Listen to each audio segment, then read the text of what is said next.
ಪಾಕಿಸ್ತಾನ ನೆರವೈರಿ ಪಾಕಿಸ್ತಾನ ಭಾರತದ ಪೂರ್ವ ಮತ್ತು ಉತ್ತರದ ಭಾಗಗಳ ಪಶ್ಚಿಮ ಮತ್ತು ಉತ್ತರದ ಭಾಗದಲ್ಲಿ ದಾಳಿಯನ್ನು ನಡೆಸ್ತಾ ಇರುವ ಹಿನ್ನೆಲೆಯಲ್ಲಿ ಮತ್ತಷ್ಟು ದಿನ ಈ ಭಾಗದ ಜಿಲ್ಲೆಗಳು ಕತ್ತಲಲ್ಲಿ ಕರೆಂಟ್ ಇಲ್ಲದೆ ಕಾಲ ಕಳೆಯಬೇಕಾಗುತ್ತೆ. ರಾತ್ರಿ 8 ಗಂಟೆಯಿಂದ ಬೆಳಗ್ಗೆ 6 ಗಂಟೆಯವರೆಗೆ ಬ್ಲ್ಯಾಕ್ಔಟ್ಗೆ ಸೂಚನೆಯನ್ನು ಕೊಡಲಾಗಿದೆ. ಹರಿಯಾಣದ ಹಲವು ಜಿಲ್ಲೆಗಳಲ್ಲಿ ಈ ಸೂಚನೆಯನ್ನು ಕೊಡಲಾಗಿರುವಂಥದ್ದು. ಪವರ್ ಬ್ಯಾಕಪ್ನಂತಹ ಪರಿಕರವನ್ನು ಕೂಡ ಬಳಸಕೂಡದು ಅಂತೇಳಿ ಸೂಚನೆಯನ್ನು ಕೊಡಲಾಗಿದೆ. ಅಂದರೆ ಕರೆಂಟ್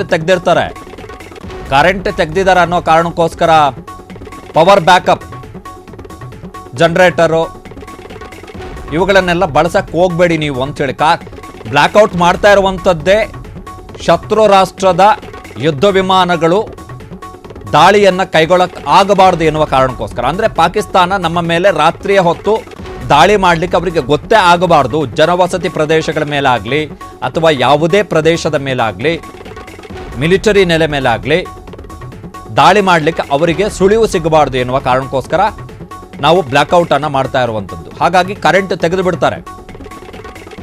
ರಾತ್ರಿ 8 ಗಂಟೆಯಿಂದ ಕರೆಂಟು ತೆಗೆದು ಬಿಡ್ತಾರೆ ಬೆಳಗ್ಗಿನವರೆಗೆ.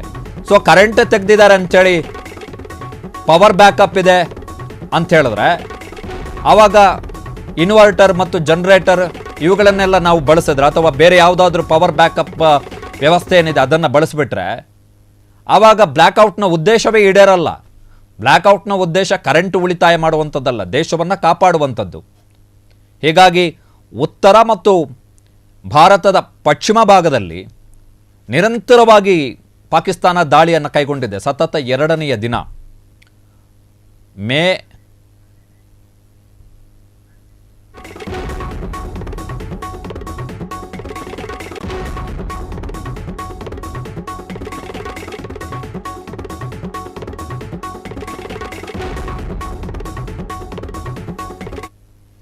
ಭಾರತ ಪಾಕಿಸ್ತಾನ ಯುದ್ಧಕ್ಕೆ ಸಂಬಂಧಪಟ್ಟ ಹಾಗೆ ಮತ್ತಷ್ಟು ಅಪ್ಡೇಟ್ ಬರ್ತಾ ಇದೆ. ಪ್ರಧಾನಮಂತ್ರಿ ನರೇಂದ್ರ ಮೋದಿ ಅವರ ನೇತೃತ್ವದಲ್ಲಿ ಮಹತ್ವದ ಸಭೆ ನಡೆದಿರುವಂಥದ್ದು. ಭಾರತ ಪಾಕ್ ಸಂಘರ್ಷ ಇನ್ನಷ್ಟು ತೀವ್ರಗೊಂಡಿದೆ. ಜಮ್ಮು, ಅಮೃತ್ಸರ, ಧರ್ಮಶಾಲಾ ಸೇರಿ ಇತರೆಡೆ ವಿಮಾನ ಹಾರಾಟ ರದ್ದಾಗಿದೆ. ಮೇ 10ನೇ ತಾರೀಕಿನವರೆಗೆ ಇಂಡಿಗೋ ವಿಮಾನಗಳ ಸೇವೆ ರದ್ದಾಗಿದೆ. ವಿಮಾನ ಇಲ್ಲದ ಕಾರಣ IPL ಆಟಗಾರರಿಗೆ ಬಸ್ಸೇ ಗತಿ, ಬಸ್ನಲ್ಲೇ ಓಡಾಡಬೇಕು. ಧರ್ಮಶಾಲಾದಿಂದ ದೆಹಲಿಗೆ ಬಸ್ನಲ್ಲಿ ಬರಲಿರುವಂಥ IPL ಪ್ಲೇಯರ್ಸ್ ಆಟಗಾರರು ಮೊದಲು ಒಂದೇ ಭಾರತ್ ರೈಲಿನಲ್ಲಿ ಆಟಗಾರರ ಶಿಫ್ಟಿಗೆ ಪ್ಲಾನ್ ಮಾಡಲಾಯಿತು. ಆದರೆ ರೈಲ್ವೆ ಸಚಿವಾಲಯ ಇವರನ್ನು ರೈಲಿನಲ್ಲಿ ಶಿಫ್ಟ್ ಮಾಡೋಕ್ಕಾಗಲ್ಲ ಅಂತೇಳಿ ಸ್ಪಷ್ಟವಾಗಿ ಹೇಳಿದ ಕಾರಣಕ್ಕೋಸ್ಕರ ಅವರೀಗ ಬಸ್ನಲ್ಲೇ ಬರಬೇಕಾಗತ್ತೆ ಧರ್ಮಶಾಲಾದಲ್ಲಿ ನಿನ್ನೆ ಪಂಜಾಬ್ ಮತ್ತು ದೆಹಲಿಯ ಮ್ಯಾಚ್ ಇತ್ತು.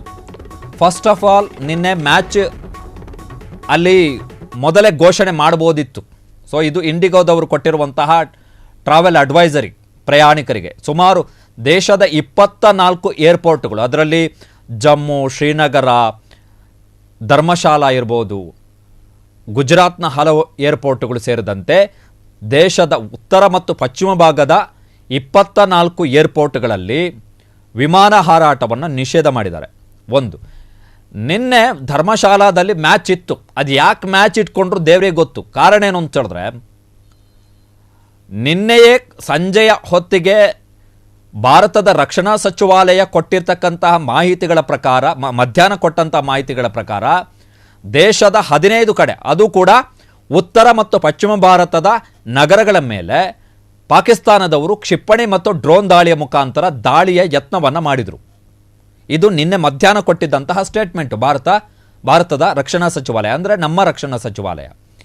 ಇದಾದ ಬಳಿಕವೂ ಕೂಡ ಧರ್ಮಶಾಲಾದಲ್ಲಿ ಮ್ಯಾಚ್ ನಡೆಸೋಣ, ಒಂದು 10 ಓವರ್ನ ಮ್ಯಾಚ್ ನಡೆಸೋಣ ಅಂಥೇಳಿ ಫ್ಲಡ್ ಲೈಟ್ ಎಲ್ಲ ಆನ್ ಮಾಡಿಟ್ಟಿದ್ರಂತೆ. ಆಮೇಲೆ ಕೊನೆಯ ಕ್ಷಣದಲ್ಲಿ ಮ್ಯಾಚ್ ರದ್ದು ಮಾಡಿದ್ದಾರೆ.